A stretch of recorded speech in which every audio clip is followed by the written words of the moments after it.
Hello, my name is Jay Johnson. And I'm Dr. Richard Hansen. And we're introducing you to the SAM Phase 1 videos. SAM stands for Strength and Mobility. So specifically, we're doing core strength, and hip mobility. So this is what you'll do when you start your SAM phases. This is the easiest of all the SAM routines. So core strength on the easy day starts with the plank. And many of you will have seen this. We're doing 10 seconds for all of our planks for this first phase 1. And her hips could be a little bit lower here, but this is still a pretty good example. She's doing a side plank on this side, and then in a moment you'll see the side plank on the other side. And this is a great exercise to work the obliques, both internal and external, which creates a great kind of corset motion for the core to get the torso stabilized along the pelvis.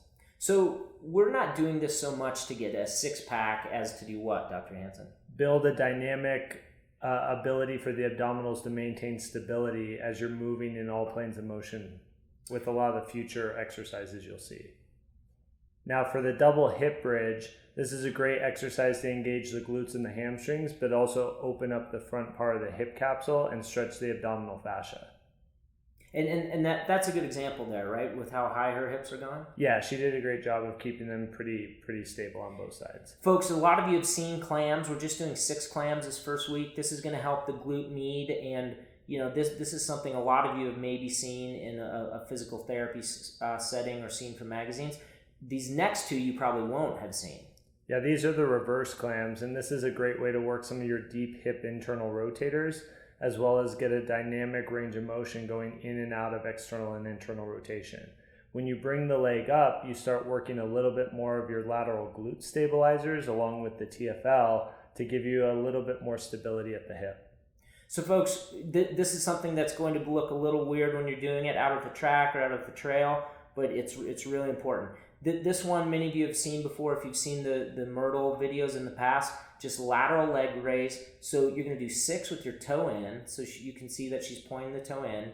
Then toe neutral just means your foot is in kind of a neutral position, and then you'll do 6 toe out. And one thing I'd really emphasize is slow controlled motion when you're coming back down. She's going a little bit quick on this because you want to work the eccentric phase of that contraction so that the glute is elongating as you're lowering that leg back down. Okay, folks, hip mobility. So there's several exercises here. The first one is donkey kicks, and as you can see, you're not kicking your foot out, you're bringing your foot up. Dr. Hansen, what do you think about her back there?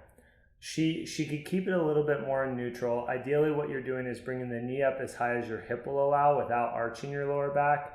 You're stretching a little bit of the hip flexor here and engaging the glute, but she tends to extend that back a little bit too much.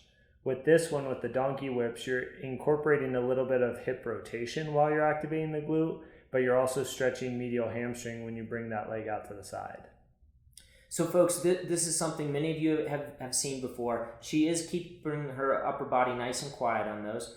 Fire hydrants is pretty simple. You're bringing that knee up to hip level, and she's doing a good job with that. Yeah, and you want to make sure to keep your pelvis nice and level. You don't want to create a lot of excessive rotation. You want most of the motion coming from the hip by just letting the knee guide that motion.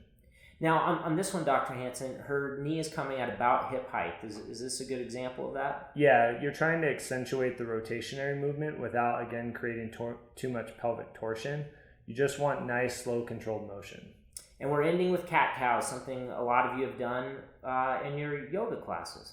This one, you can extend and flex the spine, but because you're trying to create a little bit of a pumping mechanism at the discs, this just helps to create a little bit of lumbar mobility while not sacrificing too much of the stability of those lumbar paraspinals. All right, folks, thank you.